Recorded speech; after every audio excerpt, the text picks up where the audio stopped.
Arthur O'D. Good morning to you. How are you? How's it going? Not so bad. His hurling brain is on another level. The strange case of Davy Fitzgerald, writes the headline on the hurling section of offtheball.com this morning. Yeah. Tell us more.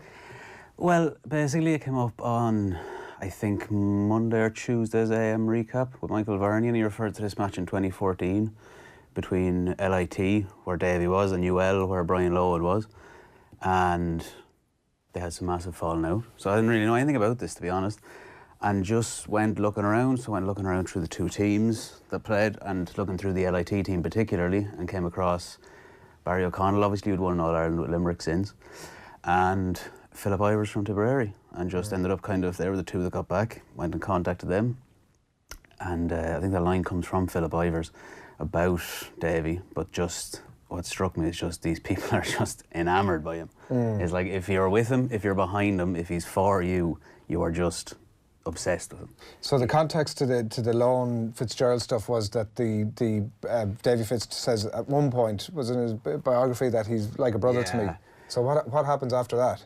Well, you see, I suppose the problem, well, what they don't, I suppose, obviously their relationship, Fitzgerald and Lohan, goes back years and years.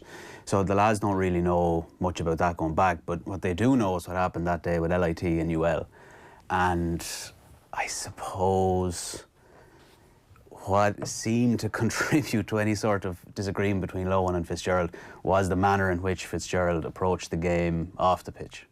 So it kind of starts off, the first thing that comes in is like the lads decide, he kind of decides, don't really like the changing rooms in UL. Been there before, they split you up, no use. We'll get changed in LIT, we'll come back in on the bus. No problem. They don't get as far as the gate at UL. So they come up, they just kind of pull up at the side of the road, the lads are kind of unsure what's going on, and as Davy says, out we get, we're going out here. No obvious place to go into the thing, they just cut across the trees, cut across the shrubs, they come onto the top of the UL pitch. And it's like, okay, grand, this is all spur of the moment, and it's kind of, I think it was, Philip was saying as well, like that kind of, it calmed them down a little bit. This is a big, it's quarter-final Fitzgibbon Cup, it's a big game, they're coming up against a star-studded UL team, and it calms them down a bit. So it's kind of just the hilarity of it. So they're coming out onto the pitch, and then they stumble across, they go to the goal end there up is where UL are going to warm up. I think the things were already lined up, the cones are already lined up, and UL are kind of there, it's starting tentatively kind of getting underway, and LIT obviously just tear through them. Just tear through the top of the pitch, and they're like, well, this isn't ideal, but we'll get to the other end of the pitch. Middle on the hill style here by the sounds of things. Essentially, yeah, but I suppose you're ambushed from behind. It's kind of, at least you don't even see them coming.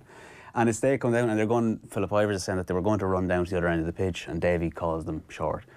They just hear him behind roaring at him to get back up here and train here. This is where we're training here. Now, as far as I can gather, that seemed not to sit very well with Brian Lohan, understandably enough. Fair enough. I mean, that then obviously you have all the stuff that comes after with Lohan criticising Davy, kind of post 2013 with Clare. And I suppose that's, again, I don't know the ins and outs of their personal relationship, but that certainly seems to have been a spark. I don't think Lohan and Fitzgerald shook hands afterwards. Okay. So it's kind of... So we're expecting a no handshake this weekend? Yeah, and I don't know if they didn't shake hands again in it played again, the fixture kind of replayed the next year, I think in the semi-final in 2015, and UL won that day. But I don't know if they shook hands. I assume they didn't. I assume it's kind of been fairly icy ever since, which is kind of, it's a bit of a shame. It's a bit silly, but... Was the stuff, the walking through the trees and all that stuff, like predetermined? Is this like some sort of a master stroke? That's the grey area, isn't it? Yeah, I mean, as far as Philip is concerned, no. Right. It was spur of the moment. It was just like this flash of inspiration. And thinking Davy's own book, he says the same thing. Right. It was just like, this is... We're getting out. Presented with an opportunity here. We'll see what it does. But I mean, it seemed to work. What I mean, from a hurling point of view, it was far more fascinating that for the purposes of the game, Davy opted, I think, so obviously he was still playing with a sweeper, which Barry O'Connell was in that role, and then Philip Ivers was implemented almost as, it's a little bit like Gary Breen earlier talking about Mourinho moving around Samuel Eto'o, the left back. Philip Ivers was basically moved out to the sideline. It's like, you just stand out there. You're going to attract people who are going to come to you, it's going to open up space, and you will get easy scores, so they can't do both. So he's literally just plastered to the sideline for the game, scores 1-3. Ryan Giggs style. There is a telling thing there's a goal, I think, that they get late enough on to kind of seal it, the second goal, where it's just kind of, UL are obviously a bit desperate coming forward, and the ball's just lofted over, and there's just he's in free space, he's on his own. Yeah. He just picks it up, goes in and rifles it home. And I was kind of, it's that sort of thing, and it's those two sides of it that it's like you have this kind of, as Ivers is saying, like just this genius, this man. His knowledge of hurling, his ability, his willingness to play around with it is phenomenal. But then you have this other stuff, I suppose, that's going to cost you a friend that, I mean, he must have been friends about 20 years.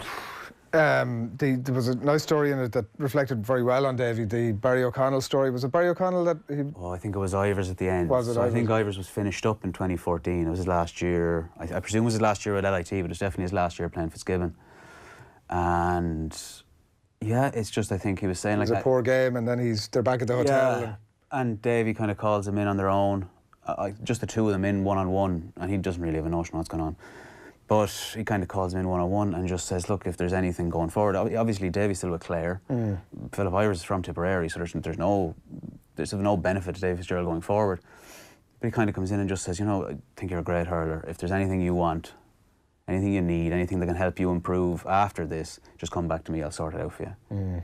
And that kind of was the tone generally. You kind of got the impression... Because he had missed a late opportunity to level the game. I mean, it was hard. And as I was reading it, I thought he was going to bring him in and give him a Balkan. But, yeah, but he did say as well, it's not in there now, but he did say as well, like the first person on to him on the pitch was Davy Fitzgerald. Right. And he said he looked distraught, but he was still kind of telling him, you know, you've had a great year. There's nothing to do with you. And it's just kind of unfortunate. I mean, you kind of the way that it all works, it's a shame they didn't win the thing outright.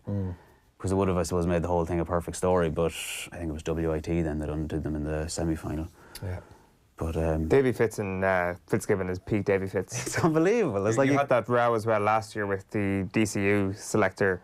Remember the video that went fairly viral on the internet? I think it's like one of the best versions of him because, well, certainly the most extreme version of him. He gets so much pride out of taking kind of a college like LIT and doing great things with them. And certainly there was a fair degree of, we're going to take the big boys on the other side of the city down that day in UL. Like, obviously then, when like we had Davy in talking about his book last year or the year before, and he kind of touched on this relationship with Lohan, how Lohan looked for like root and branch reform in Clare hurling while Davy was manager, and I don't think that sat well with him. I don't think some of the things that James O'Connor wrote about him sat very well with him either. So there'll be an interesting 30 for 30 in the breakup of the Clare 95 team and where the relationship with one another now. I found it interesting as well in that book when he's talking about Loughnane. Obviously, that he seemed to begrudgingly sort of respect the fact that at least Loughnane will come and say it to your face, or he'll front up, I think was the phrase. He's like, he'll say it, but then he'll come and talk to you as normal. Yeah. He's not going to hide away. Yeah. But I mean, that doesn't, not to suggest anyone else is hidden away. It's really hard to determine in these situations who is actually in the wrong. Yeah, well, look at the full pieces up there if people want to go up and check it out, which I recommend you do, up on offtheball.com. Arthur, thanks William for coming in and explaining all that to us. Arthur O'D there.